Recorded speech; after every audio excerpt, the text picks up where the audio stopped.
წონის კლება რთული და სტრესულია? არ არის აუცილებელი რომ ასე იყოს. დღეს გაგიზიარებ ერთ მარტივ მეთოდს, რომელიც ყველამ უნდა იცოდეს და რაც მთავარია, ის ნამდვილად მუშაობს. ეს მეთოდი ძალიან მარტივია. დასაწყისისთვის შეცვალე მხოლოდ ერთი ჩვევა. მაგალითად, დაიწყე ყოველდღიურად უფრო მეტი წყლის დალევა. წყალი არა მხოლოდ დააჩქარებს მეტაბოლიზმს, არამედ დაგეხმარება რომ ჭამო ნაკლები. გაღუძების შემდეგ ადგები თუ არა დალიე ერთი ჭიქა წყალი. მხოლოდ 2 ლიტრი წყალი ყოველდღიურად უკვე მნიშვნელოვანი ნაბიჯია. ან შეცვალე საღამოს მძიმე საკვები უფრო მსუბუქი და სასარგებლო საჭმლით.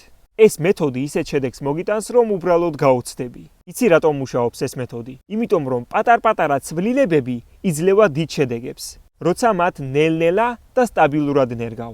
ყველაფერს აქვს დაგროვებითი ეფექტი, რაც იმას ნიშნავს, რომ შენს უმცირეს ნაბიჯსაც კი ძალიან დიდი მნიშვნელობა ენიჭება. თუ გსურს გაიგო რა უნდა იყოს ის ერთი ჩვევა, რომელიც შენთვის ყველაზე ეფექტური იქნება და როგორ შეგიძლია დაიწყო წონის კლების პროცესი მარტივად, დამიკავშირდი კონსულტაციისთვის. ამისთვის გადადი პროფილზე მიმაგრებულ ლინკზე და ჩაეწერე კონსულტაციაზე. შენ ფიქრობ, რომ